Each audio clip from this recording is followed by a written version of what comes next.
The scathing details inside a newly released report on the botched law enforcement response in Uvalde. What the victims' families have to say. One of the biggest warm-ups on record today in Austin, but it won't last. Your first warning forecast coming up. An invasive species in central Texas waters seeing a decline in its population. Why we may not have heard the last from these resilient little creatures. A new report from the U.S. Justice Department says police officers who responded to the mass school shooting in Uvalde had numerous opportunities to change their response and might have been able to save more lives. But it took officers more than 77 minutes to enter the classroom and take down the gunman who killed 19 children and 2 teachers. Our Monica Madden is live in Uvalde with reaction from the families. Monica. Good evening, Daniel. The 575-page report from the DOJ is the most comprehensive review of this mass shooting from the federal perspective in one of America's deadliest school shootings in history. Now, it comes almost 20 months after the shooting occurred, and families here tell us they hope that this will reignite their fight for justice. It's hard. Jerry Mata's family will never be the same. His daughter Tess was one of the 21 lives taken during the May 2022 shooting at Robb Elementary. People don't know the pain that it causes. Since the shooting, the Matas and other victims' families have sought answers and accountability for law enforcement response that day. It's got the DOJ stamp of approval, so now people might listen. Brett Cross's son Uzziah wanted to be a police officer, making the way he died even more painful. It's frustrating that, he was felled by the same career that he wanted to do. Lives would have been saved and people would have survived. U.S. Attorney General Merrick Garland outlined the DOJ's extensive review Thursday, noting numerous occasions where police could have changed their response, like gunshots heard, repeated 911 calls from a student inside, and reports a teacher had been shot. As a consequence of failed leadership, training, and policies, injured and scared students and teachers remain trapped with the subject in the classrooms, waiting to be rescued. The family's calls for consequences for the leaders who failed still left unanswered. Well, I'm going to leave that question for the DA. The Justice Department only has criminal jurisdiction where federal crime has occurred. That it's something that we've been saying this whole time, but it was really good to hear somebody in that position, finally be like, yes, children could have been saved. Haunting families in Uvalde, where their time stands still. And as you heard from Attorney General Merrick Garland, any possible charges against some of those responding leaders is up to the Uvalde County District Attorney. But she has not made public any of her timeline in this investigation, nor has she responded to any of our repeated attempts to get in touch with her. Britt, Daniel? That is tough reporting, Monica. Thank you so much. Now, going in depth on this, as you can probably imagine, putting this report together required an extensive amount of research. The federal team looked through over 14,000 pieces of data. That includes body camera footage and audio recordings, as well as things like training logs and police response policies. The team also spent 54 days in Uvalde across 9 different visits. And while they were there, they conducted over 260 interviews with officers, school staff, survivors, and the families of those victims.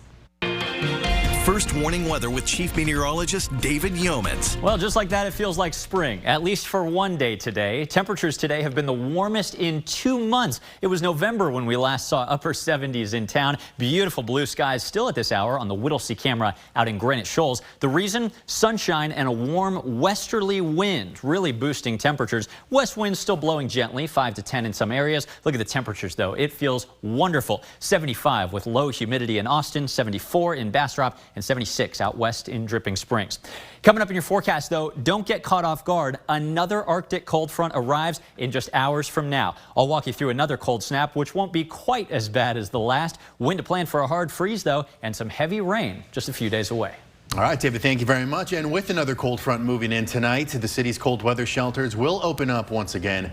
Registration for a spot opens up at 6 p.m. at One Texas Center on Barton Springs Road.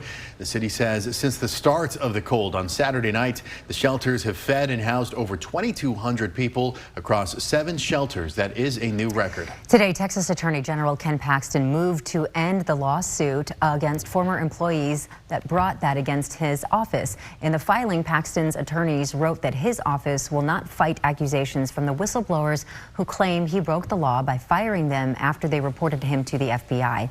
Paxton wrote that this will, quote, enable the trial court to enter a final judgment without any further litigation.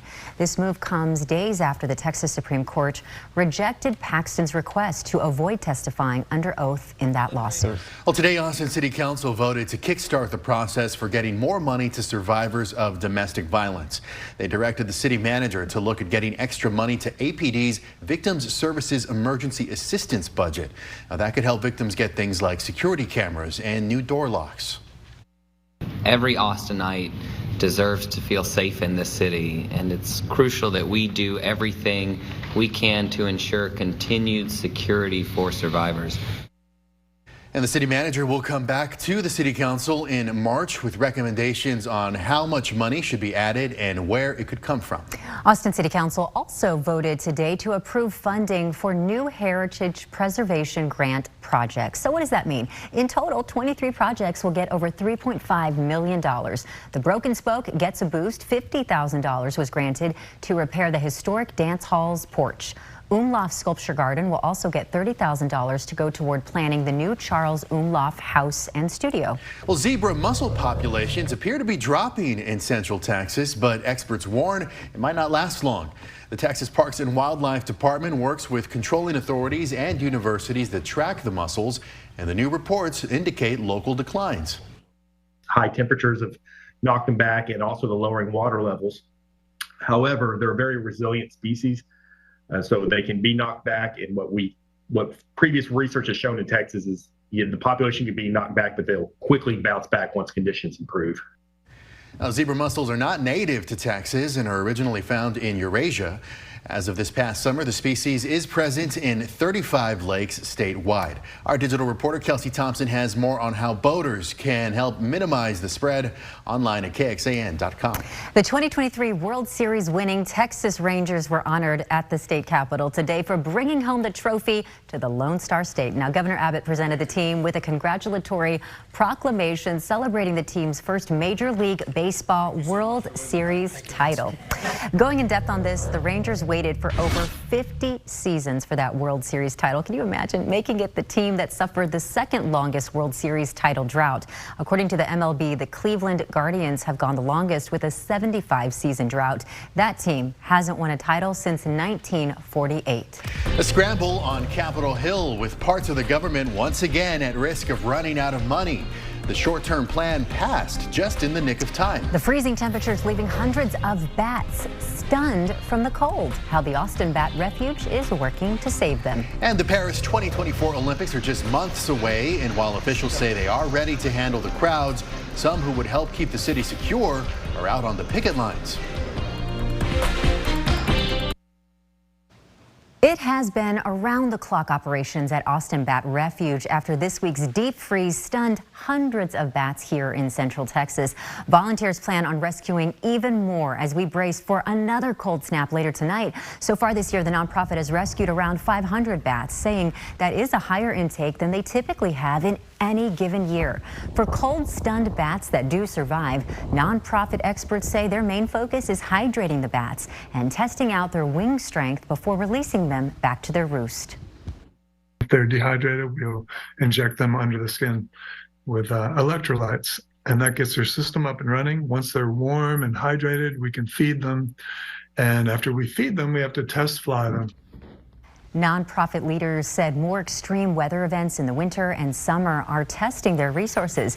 Digital reporter Kelsey Thompson has more details on how to donate or volunteer with the refuge at KXAN.com. Apple is now the top seller of smartphones in the world. iPhone sales have now topped Samsung, ending that company's 12-year run at the top. According to a report from International Data Corps, Apple commanded a 20% market share last year, while Samsung checked in at just over 19%.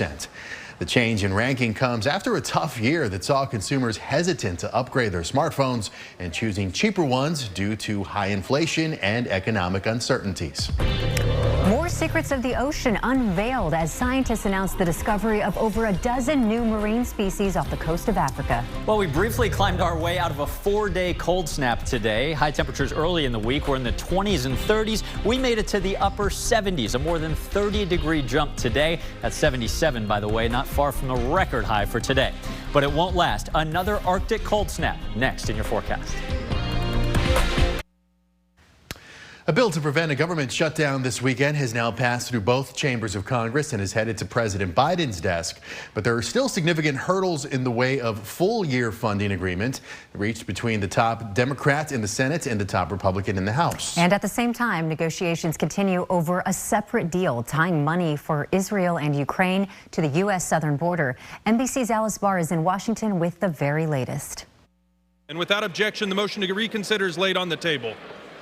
Congress passing a bill to fund the government through early March to prevent a partial government shutdown this weekend. The bill is passed. This is what the American people want to see. Both sides working together and governing responsibly. But not everyone is on board. Today we are gathered once again to kick the can down the road.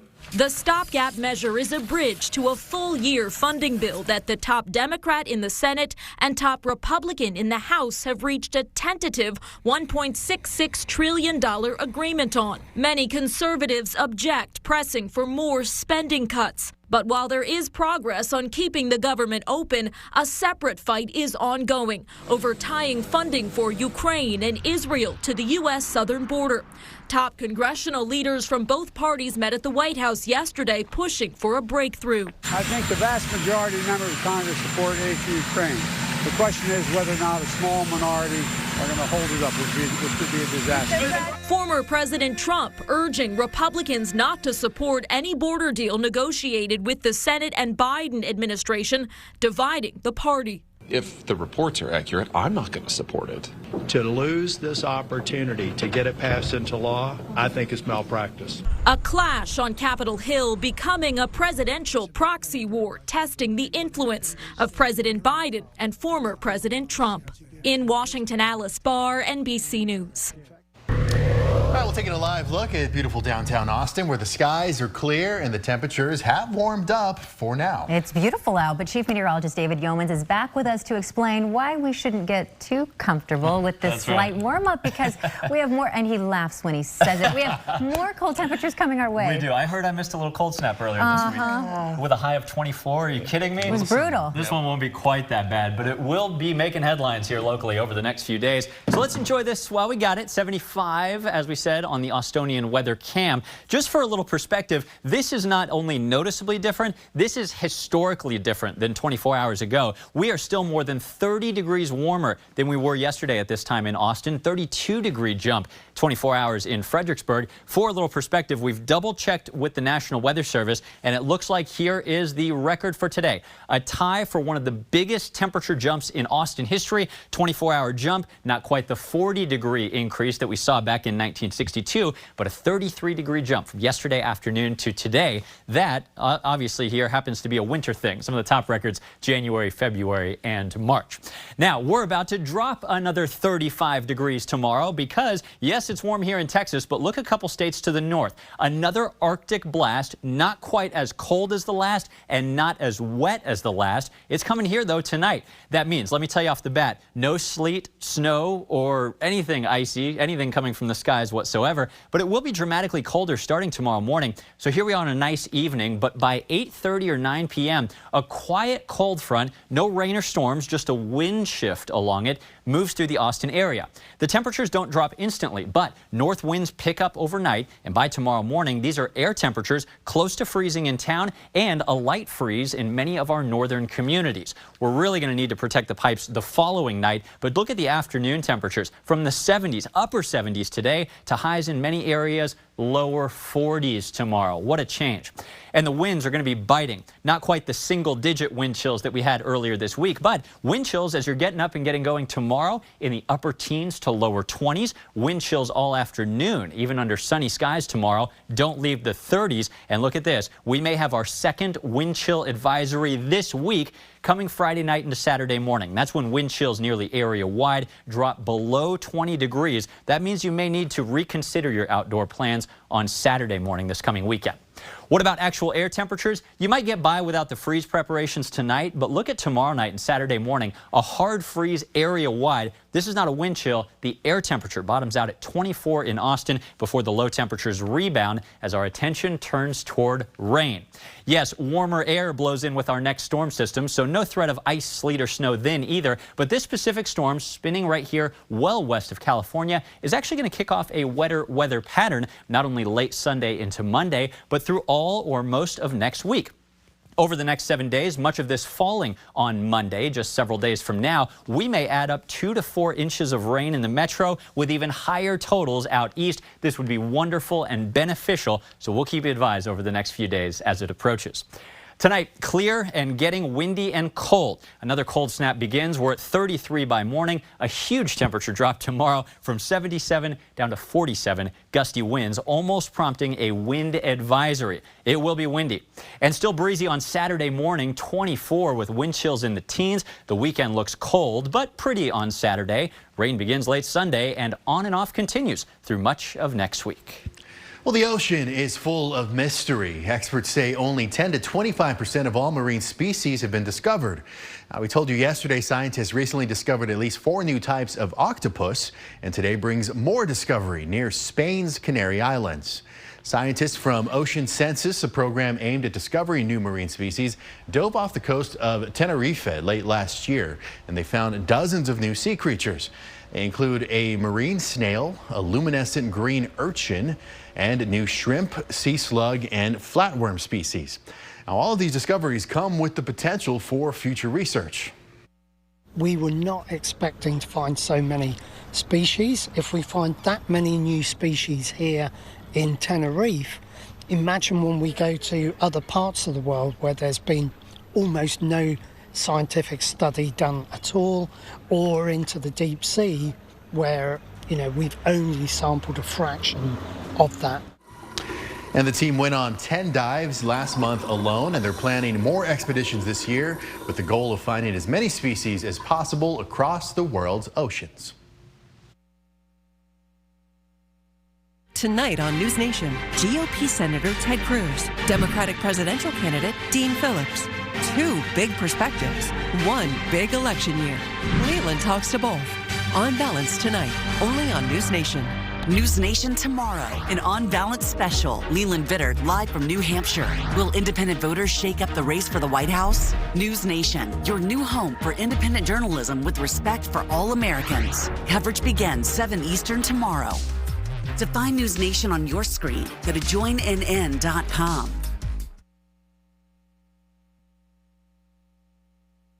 Video out of Arizona, a light rail train slams into a garbage truck here earlier this month. It was all caught on video. Now, police say the truck driver had the right-of-way, and it appears the light rail operator ran a red light. The impact knocks the train off the tracks.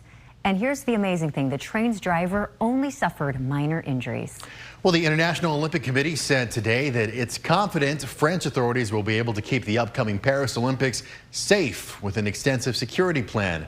The opening ceremony alone is considered a major security challenge. More than 45,000 security staff are set to be deployed that day. European security officials have warned of a growing risk of attacks amid the Israel-Hamas war, with the biggest threats likely from lone wolf assailants who are hard to track. France will deploy about 35,000 security staff for the days after the opening ceremony, with many of the events held in the city center. Meanwhile, French police today threatened to disrupt airports during the games if their demands for bonuses and better working conditions are not met. They're requesting a $2,000 Olympic bonus. Paris is already dealing with police staffing shortages and shortages at hospitals and in public transportation. Well, coming up tonight on KXAN, Law & Order at 7 o'clock, then Law & Order SVU at 8, followed by Organized Crime at 9, and then meet up with us back here for KXAN News at 10. You can join us an hour earlier for KXAN News at 9 on the CW Austin, and here is where to find us over the air or through your television provider.